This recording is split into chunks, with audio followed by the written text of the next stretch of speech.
আলোকদীপ্ত সংবাদে আপনাদের সাথে আছি আমি আনোয়ারুল আলম। শুরুতেই জানাবো সংবাদ শিরোনাম। স্ত্রী সন্তান সহ দেশের পথে তারেক রহমান। ঢাকার পূর্বাচলে সংবর্ধনা দিতে বিএনপির ব্যাপক প্রস্তুতি।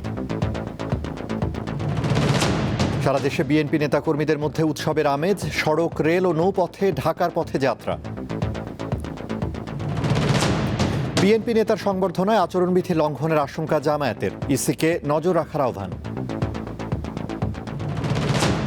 জাতীয় সংসদ নির্বাচনে অংশ নিতে পারবে না আওয়ামী লীগ। ব্রিফিংয়ে প্রধান উপদেষ্টার প্রেস সচিব।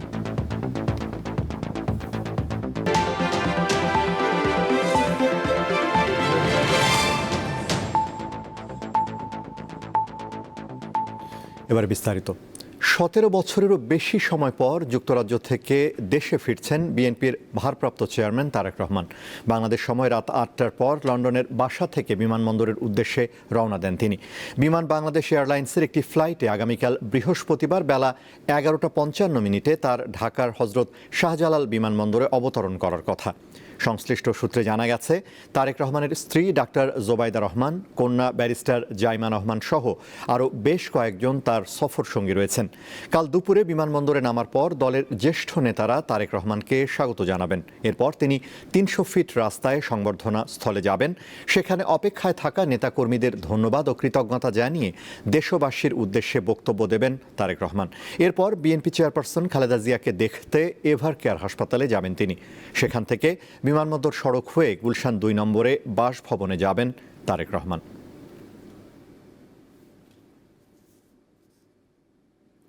বিএনপির ভারপ্রাপ্ত চেয়ারম্যান তারেক রহমানকে সংবর্ধনা জানাতে সকল প্রস্তুতি সম্পন্ন করেছে বিএনপি।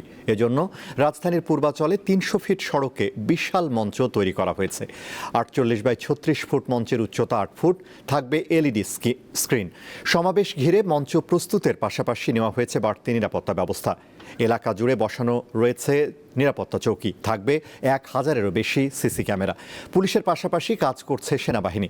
বিএনপির আশা, 50 লাখেরও বেশি মানুষের ভালোবাসায় সিক্ত হবেন তারেক রহমান। নেতাকর্মীদের ঢাকায় যাতায়াতের সুবিধার্থে 25 ডিসেম্বর 10টি রুটে 20টি স্পেশাল ট্রেন ভাড়া করেছে বিএনপি।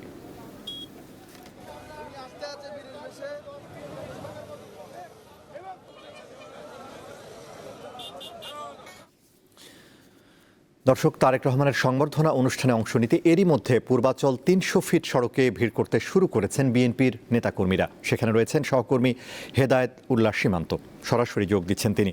হেদায়েত, তারেক রহমান ফিরে আসে নেতাকর্মীদের মাঝে কি কোনো পরিবর্তন দেখতে পাচ্ছেন? কি বলছেন তারা, আমাদের জানাবেন।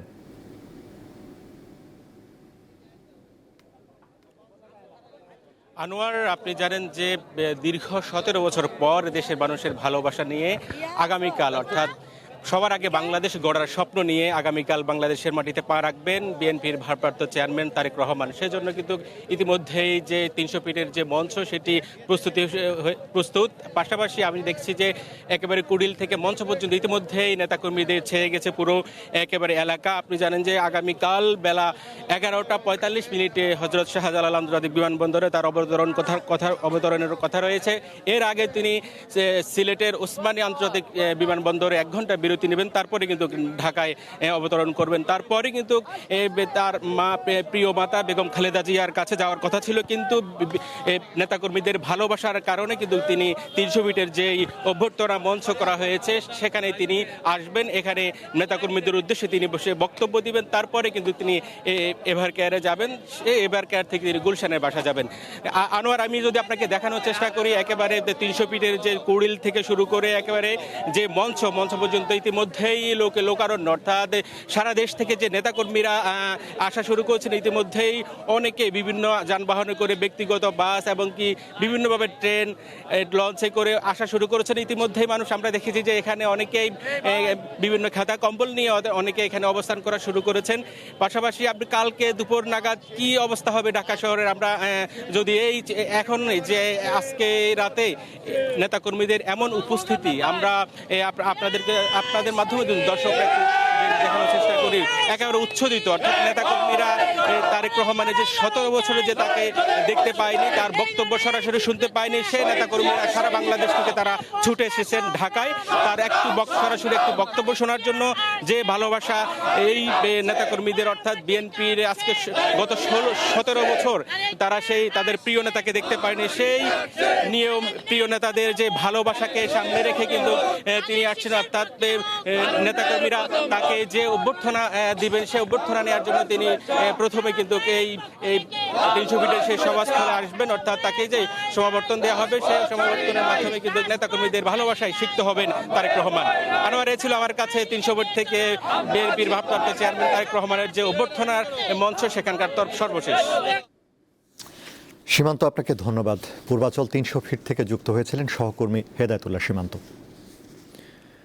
বিএনপির ভারপ্রাপ্ত চেয়ারম্যান তারেক রহমানকে বরণ করতে সারা দেশ থেকে ঢাকায় আসছেন দলটির নেতাকর্মীরা। বাস, ট্রেন ও লঞ্চে রাজধানীমুখী হয়েছেন তারা। এ উপলক্ষে সারা দেশেই বিরাজ করছে উৎসবের আমেজ। চট্টগ্রাম থেকে মঙ্গলবার রাতে ছাড়ে একটি বিশেষ ট্রেন। এছাড়া নিয়মিত ট্রেনে বাড়তি বগি সংযোজন করা হয়। বুধবার বিশেষ ট্রেনের সাথে ট্যুরিস্ট ট্রেন সোনার বাংলা পর্যটন এক্সপ্রেসেও ঢাকামুখী হন বিএনপি নেতাকর্মীরা। এছাড়া আন্তজেলা বাস এবং নিজস্ব ও ভাড়া করা বিভিন্ন পরিবহনে ঢাকার পথে রওনা হন বিএনপি নেতাকর্মীরা। খুলনা থেকে বুধবার বিশেষ ও নিয়মিত ট্রেন ও বাস সহ বিভিন্ন ধরনের যানবাহনে বিএনপি নেতাকর্মীরা ঢাকায় প্রবেশ করছেন। বরিশাল থেকে বুধবার বিকেলেই ছাড়তে শুরু করে অসংখ্য লঞ্চ। এছাড়া বাসেও অনেকেই ঢাকায় প্রবেশ করছেন। বুধবার সন্ধ্যার পর ভোলা থেকে 10টি লঞ্চ ঢাকার উদ্দেশ্যে ছেড়েছে। প্রতিটিতে বিএনপি নেতাকর্মীদের উপচে পড়া ভিড় দেখা গেছে। বগুড়ায় 12টি উপজেলা সহ জেলার বিভিন্ন ইউনিট থেকে বিএনপি নেতাকর্মীদের নিয়ে ঢাকার পথে রওনা হয়েছে অন্তত 500টি বাস। এছাড়া অনেকেই মাইক্রোবাস ও প্রাইভেট কারে ঢাকার পথে রয়েছেন। যে পরিবারের বিএনপির একটা ঈদের দিন বলা চলে, বাংলাদেশের 18 কোটি জনতা তাকে দেখার জন্য উৎফুল্ল হয়ে আছে। রাজশাহী থেকে বুধবার কোনো স্পেশাল ট্রেন না থাকলেও নিয়মিত একাধিক ট্রেনে অতিরিক্ত কোচ সংযোজন করা হয়। এছাড়া পশ্চিমাঞ্চল রেলওয়ের আওতায় বৃহস্পতিবার 4 জোড়া স্পেশাল ট্রেন চলাচল করবে। সকলে এক উৎসাহ উদ্দীপনার মধ্য দিয়ে আমাদের এই দিনটাকে ঐতিহাসিক স্মরণীয় হিসেবে আমরা রাখছি। বিএনপির ভারপ্রাপ্ত চেয়ারম্যানকে স্বাগত জানাতে দেশের অন্যান্য জেলা থেকেও বিভিন্ন নেতাকর্মীরা জড়ো হচ্ছেন ঢাকায়।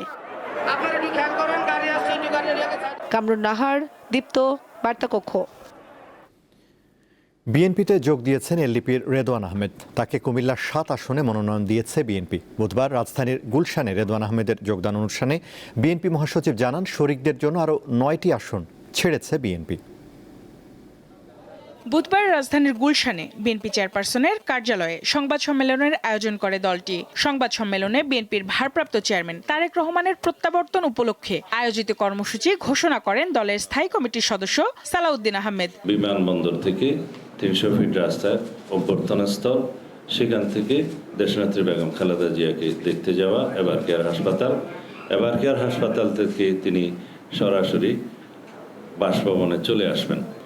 26 তারিখ শুক্রবার বাদ জুম্মা তিনি বাসভবন থেকে রওনা হয়ে প্রথমে শহীদ জিয়ার মাজার জিয়ারত করবেন এবং সেখান থেকে জাতীয় স্মৃতিসৌধে তিনি শ্রদ্ধা জ্ঞাপন করতে যাবেন 27 তারিখে।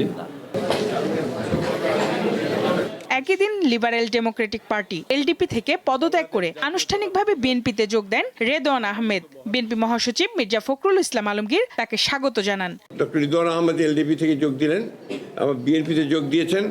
তার জন্য আমরা কুমিল্লার 7 এই আসনটি আমরা এটা তাকে দেওয়া হচ্ছে।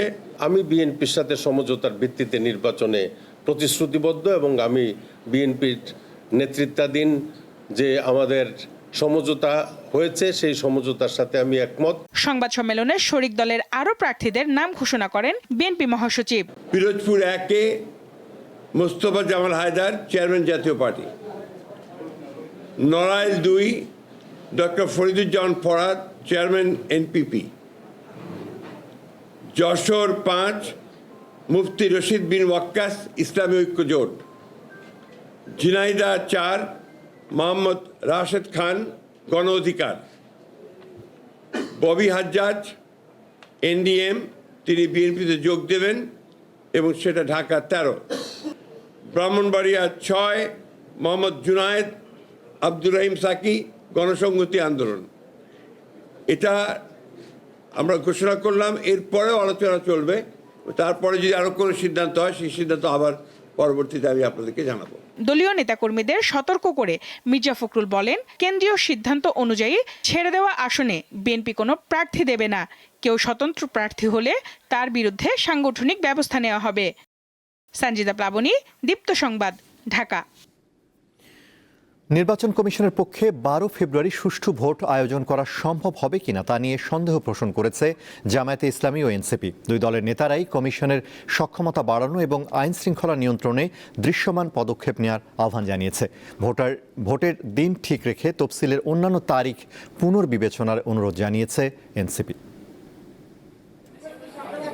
ভোটের তফসিল ঘোষণার পর থেকেই আইন শৃঙ্খলা পরিস্থিতি নিয়ে উদ্বেগ প্রকাশ করে আসছে দেশের রাজনৈতিক দলগুলো। সবশেষে বুধবার দুপুরে জাতীয় নাগরিক পার্টি এনসিপির মুখ্য সমন্বয়ক নাসিরুদ্দিন পাটোয়ারির নেতৃত্বে 3 সদস্যের প্রতিনিধি দল প্রধান নির্বাচন কমিশনারের সাথে সাক্ষাৎ করে নিজেদের উদ্বেগের কথা জানান। যাতে ইলেকশনটা যথাসময়ে অনুষ্ঠিত হয়, কারণ আওয়ামী লীগ বিভিন্ন ওয়েতে এবং ভারত বাংলাদেশে ডিস্টেবিলাইজ করে ইলেকশনটাকে পিছানোর চেষ্টা করতেছে।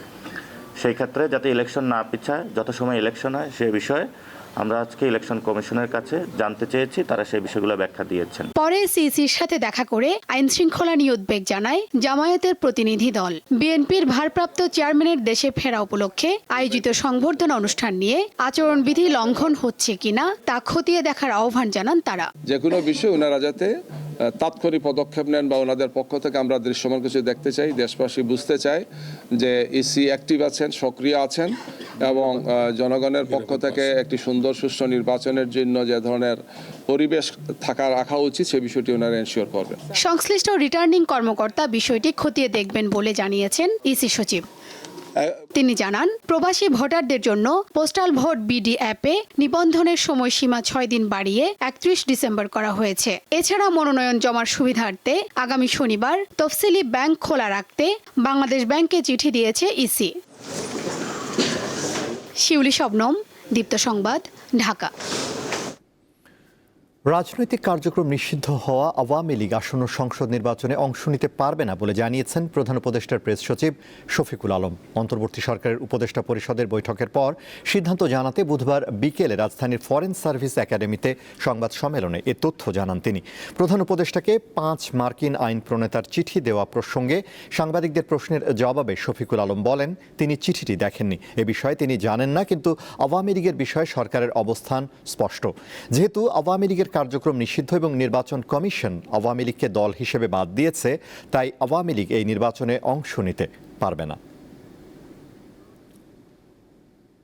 আওয়ামী লীগের বিষয়ে আমাদের সরকারের অবস্থান স্পষ্ট যে আওয়ামী লীগের যেহেতু আওয়ামী লীগের অ্যাক্টিভিটিস ব্যান্ড আছে এবং আওয়ামী লীগের ইলেকশন কমিশন আওয়ামী লীগের পার্টি হিসেবে রেজিস্ট্রেশন স্ক্র্যাপ করেছে, বাদ দিয়েছে, তো সেই জন্য আওয়ামী লীগ এই ইলেকশনে পার্টিসিপেট করতে পারবে না। বড়দিন উপলক্ষে খ্রিস্টান সম্প্রদায়ের প্রতিনিধিদের সঙ্গে শুভেচ্ছা বিনিময় করেছেন প্রধান উপদেষ্টা অধ্যাপক ডক্টর মোহাম্মদ ইউনূস। বুধবার রাষ্ট্রীয় অতিথি ভবন যমুনায় এই শুভেচ্ছা বিনিময় করেন তিনি। এ সময় খ্রিস্টান ধর্মের নেতারা তাদের শুভেচ্ছা বক্তব্যে প্রধান উপদেষ্টার নেতৃত্বে আগামী নির্বাচন সুষ্ঠু এবং সুন্দরভাবে সম্পন্ন হওয়ার আশা প্রকাশ করেন। প্রধান উপদেষ্টা বলেন, একটি সুস্থ সমাজ গড়ে তুলতে কাজ করছে সরকার। গণ অভ্যুত্থানের চেতনাকে সমুন্নত রাখতে জুলাই সনদ প্রস্তুত করা হয়েছে।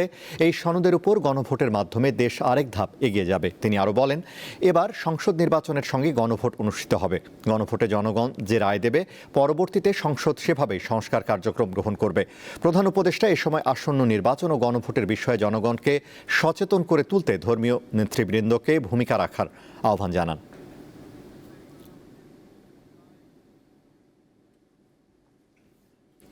সারা দেশে চলছে খ্রিস্ট ধর্মাবলম্বীদের প্রধান ধর্মীয় উৎসব বড়দিনের আনুষ্ঠানিকতা। বিভিন্ন গির্জায় প্রার্থনার মধ্য দিয়ে শুরু হয় এই আনুষ্ঠানিকতা। এই মুহূর্তে রাজধানীর ফার্মগেট এলাকার তেজগাঁও ধর্মপল্লী গির্জা থেকে বড়দিনের আরও খবর জানাতে সরাসরি যোগ দিচ্ছেন সহকর্মী লাবণী গুহ। লাবণী, এই মুহূর্তে কি কোনো ধরনের আনুষ্ঠানিকতা চলছে? আমাদের বিস্তারিত জানান।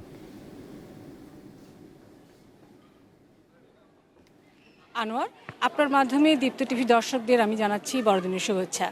আসলে আর কিছুক্ষণ পরেই বড়দিনের সেই ক্ষণ গণনা শুরু হবে। কাল শুভ বড়দিন। প্রায় 2000 বছর আগেই মানবতা ও শান্তির বার্তা নিয়ে পৃথিবীতে এসেছিলেন যীশুখ্রিস্ট। তাই সেই দিনটিকেই খ্রিস্টান ধর্মাবলম্বীরা বড়দিন হিসেবে পালন করে থাকেন। আমরা যখন এই গির্জায় এসেছি আমরা দেখেছি যে বর্ণিল আলোকসজ্জায় সজ্জিত ছিল অনেক মানুষ। বর্ণিল পোশাকে এসেছিলেন প্রার্থনা করতে।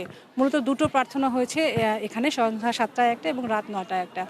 আসলে এখন প্রার্থনা শেষ হয়ে যাওয়ার কারণে গির্জার আলোকসজ্জাগুলো বন্ধ করে দেওয়া হয়েছে। আমরা অনেকের সাথে কথা বলেছি, তারা মোমবাতি জ্বালিয়ে প্রদীপ প্রজ্বলন করে প্রার্থনা করেছেন। আমরা যারা প্রার্থনা করতে এসেছিলেন তাদের সাথে কথা বলেছি, তারা বলেছেন যে প্রতি বছরের মতোই বড়দিন আসে, কিন্তু এবারের বড়দিনটা তাদের কাছে একটু শঙ্কার।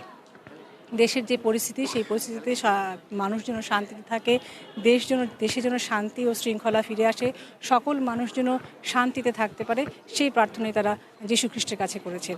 এবং আপনাকে আরও জানিয়ে রাখি, বড়দিনের যে আনুষ্ঠানিকতা তার মধ্যে আগামীকাল সকাল 7টায় এবং রাত সকাল 7টায় 10টায় দুটো প্রার্থনা আছে তাদের। বিভিন্ন গির্জায় এই প্রার্থনাগুলো অনুষ্ঠিত হবে। এছাড়া রাজধানীর বিভিন্ন হোটেলগুলোতেও 5 তারকা 3 তারকা হোটেলগুলোতেও বড়দিনের জন্য শিশুদের জন্য বিশেষ আয়োজন থাকছে। আনোয়ার। লাবণী, আপনাকে ধন্যবাদ।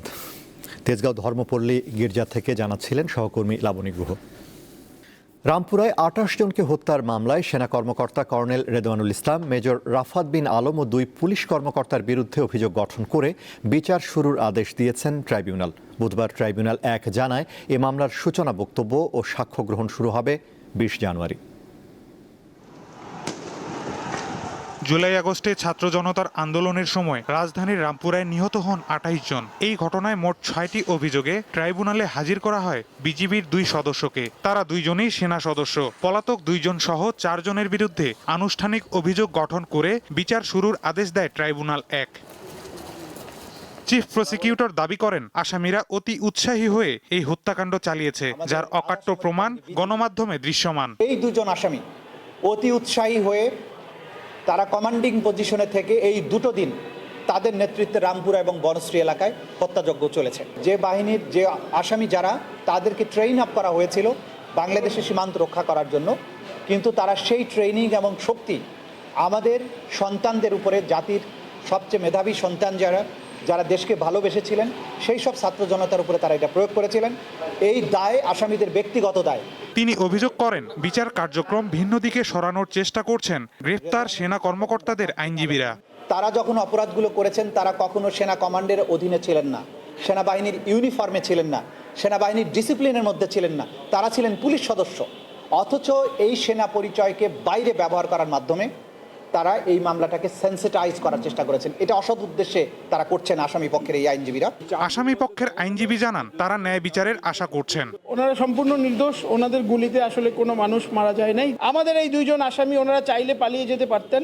তো যেহেতু ওনারা জানেন যে ওনাদের মাধ্যমে কোনো ক্যাজুয়ালিটি হয় নাই, ওনাদের সেই সৎ সাহস ছিল, ওনারা এই কারণে আইনের প্রতি শ্রদ্ধা রেখে এই প্রসিকিউশন ফেস করছেন। যেই 2 জন আসামিকে আমরা ডিফেন্ড করছি, এই 2 জন আসামি বেকসুর খালাস পাবে ইনশাল্লাহ।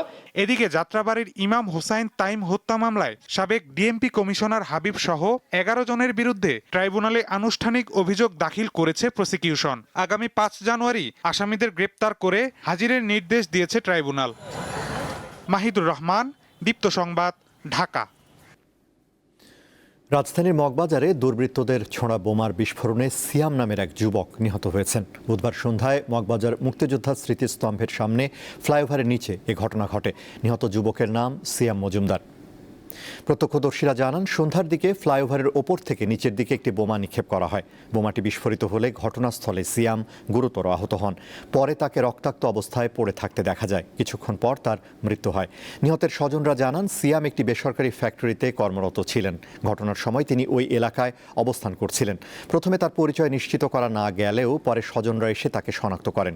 খবর পেয়ে পুলিশ দ্রুত ঘটনাস্থলে পৌঁছে এলাকা ঘিরে ফেলে। ঘটনার পরপরই এলাকায় আতঙ্ক ছড়িয়ে পড়ে।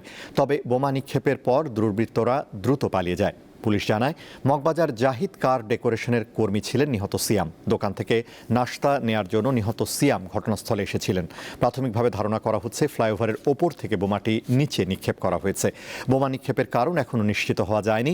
বিষয়টি তদন্ত করে দেখা হচ্ছে। তিনি বলেন, ঘটনার সঙ্গে জড়িতদের শনাক্ত করতে আশপাশের সিসিটিভি ফুটেজ সংগ্রহ ও বিশ্লেষণের কাজ চলছে। তদন্ত শেষে বিস্তারিত তথ্য জানানো হবে।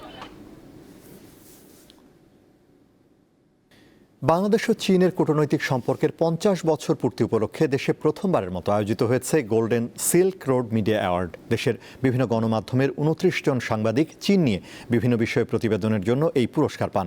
বুধবার রাজধানীর শিল্পকলা একাডেমিতে চায়না মিডিয়া গ্রুপ আয়োজিত এই অনুষ্ঠানে উপস্থিত ছিলেন বাংলাদেশে নিযুক্ত চীনের রাষ্ট্রদূত ইয়াও ওয়েন, সিএমজির মিডিয়া বিভাগের পরিচালক ইউ কুয়াং ইউএ আনন্দী সহ আরও অনেকেই। আউটস্ট্যান্ডিং পারফর্মিং অ্যাওয়ার্ড অর্জন করেছে দীপ্ত টেলিভিশন। দীপ্ত টিভির পক্ষ থেকে পুরস্কার তুলে নেন দীপ্ত টিভির প্রধান নির্বাহী কর্মকর্তা তানভীর ফারুক। বিভাগের পরিচালক Yu Guangyue Anandi, CMG Bangla বিভাগের পরিচালক ইউ কুয়াং ইউএ আনন্দী। আপনাদের থাকার কারণে আমাদের বাংলাদেশে我们也希望在新的一年里我们再祝大家新年快乐，谢谢大家。সবাইকে ধন্যবাদ। আমাদের রাত পোহালেই খ্রিস্ট ধর্মাবলম্বীদের সবচেয়ে বড় উৎসব বড়দিন। যিশু খ্রিস্টের জন্মদিনের আয়োজনে মেতেছে বিশ্বের বিভিন্ন দেশ। যিশুর জন্মস্থান হিসেবে পরিচিত অধিকৃত পশ্চিম তীরের বেথলেহেম শহরেও 2 বছর পর উৎসব মুখর বড়দিন উদযাপনের প্রস্তুতি শুরু হয়েছে। হাতে মাত্র আর কয়েক ঘন্টা, এরপরই খ্রিস্টান ধর্মাবলম্বীদের সবচেয়ে বড় উৎসব অর্থাৎ বড়দিন। দেশে দেশে চলছে ক্রিসমাসের শেষ প্রস্তুতি। রাস্তা থেকে শুরু করে ঘরবাড়ি সবকিছু সেজে উঠেছে বাহারি রঙের আলোকসজ্জায়। ক্রিসমাস আসার অনেক আগে থেকেই নিউ ইয়র্ক সিটি রূপ নিয়েছে উৎসবের রাজধানীতে। দিন ঘনিয়ে আসার সাথে সাথে রাস্তায় রাস্তায় আলোর ঝলক, আর ডিপার্টমেন্ট স্টোরগুলো সেজেছে তাদের সবচেয়ে রঙিন সৃজনশীল সাজে। রঙিন আলোর ফোয়ারায় উদ্বোধন করা হয়েছে রকেফেলার সেন্টারের ক্রিসমাস ট্রি। দৃষ্টিনন্দন আলোকসজ্জা করা হয়েছে যুক্তরাজ্যের শহর লন্ডনেও। রঙিন আলোয় শহরটির বিখ্যাত রয়্যাল বোটানিক গার্ডেনের সৌন্দর্য বেড়ে হয়েছে কয়েক গুণ। যুক্তরাজ্য ছাড়াও বিশ্বের বিভিন্ন দেশের শহরে শহরে ক্রিসমাস উৎসবের আমেজ ছড়িয়ে পড়েছে। এর মধ্যে যে কারোরই নজর কাটতে বাধ্য মস্কোর ক্রেমলিনের ক্যাথেড্রাল স্কয়ারের 100 বছরের পুরনো বিশালকার ক্রিসমাস ট্রি। বাহারি সাজে সাজানো হয়েছে গাছটিকে। দূর দূরান্ত থেকে মানুষ আসছেন প্রস্তুতি দেখতে। ক্রিসমাস উপলক্ষে বর্ণিল সাজে সেজেছে স্পেনের সান্তিয়াগো বার্নাবু স্টেডিয়াম। সেখানে দর্শকদের জন্য রয়েছে ইনডোর আইস স্কেটিং, ঐতিহ্যবাহী ক্যারোসেলে আরোহণ এবং বিভিন্ন শিল্পীদের সাংস্কৃতিক পরিবেশনা। জার্মানির রাজধানী বার্লিনে এ যেন আলোর খেলা। বিশেষ এই আয়োজনে শত শত ক্রিসমাস ট্রি নান্দনিক আলোকসজ্জায় যুক্ত করেছে বাড়তি মাত্রা। এদিকে গাজায় ইসরায়েলি আগ্রাসনের জেরে 2 বছর নীরব উদযাপনের পর এবার যিশুর জন্মস্থান হিসেবে পরিচিত অধিকৃত পশ্চিম তীরের ঐতিহাসিক শহর বেথলেহেমেও উৎসবমুখর বড়দিনের প্রস্তুতি চলছে। এছাড়া এশিয়া ও আফ্রিকার বিভিন্ন দেশে নানা আয়োজনে উদযাপিত হবে বড়দিন। ইশরাত সুমা, দীপ্ত বার্তা কক্ষ। খেলার খবর। মাল্টিফ্যাবস ঢাকা মহানগরী প্রিমিয়ার বিভাগ ভলিবল লিগে বর্ডার গার্ড বাংলাদেশ বিজিবিকে 3-0 সেটে হারিয়ে অপরাজিত চ্যাম্পিয়ন হয়েছে বাংলাদেশ বিদ্যুৎ উন্নয়ন বোর্ড পিডিবি। 14 ম্যাচে 42 পয়েন্ট নিয়ে চ্যাম্পিয়ন হয়েছে দলটি। এটি পিডিবির হ্যাট্রিক আর সব মিলিয়ে 8ম লিগ শিরোপা জয়। অপরদিকে 14 খেলায় 30 পয়েন্ট নিয়ে রানার্স আপ শিরোপা জিতেছে তিতাস ক্লাব। নিজেদের শেষ ম্যাচে বিকেএসপিকে তারা হারিয়েছে 3-0 সেটে। প্রতিযোগিতা শেষে বিজয়ীদের মধ্যে পুরস্কার বিতরণ করেন যুব ও ক্রীড়া মন্ত্রণালয়ের অতিরিক্ত সচিব মোহাম্মদ সেলিম ফকির। এ সময় বাংলাদেশ ভলিবল ফেডারেশনের সাধারণ সম্পাদক বিমল ঘোষ ভুলু, জাতীয় ক্রীড়া পরিষদের পরিচালক ক্রীড়া মোহাম্মদ আমিনুল এহসান সহ অন্যান্যরা উপস্থিত ছিলেন।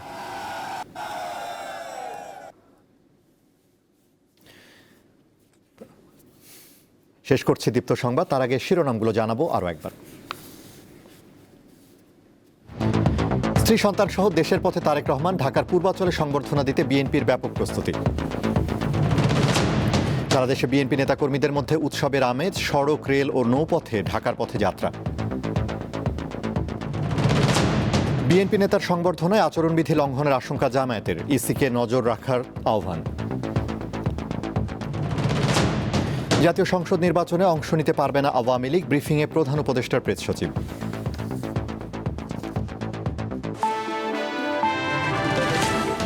এই ছিল এখনকার মতো। এছাড়া আরও তথ্য ও বিনোদনের খবর পেতে যুক্ত থাকুন দীপ্তর ডিজিটাল প্ল্যাটফর্মগুলোতে। ধন্যবাদ।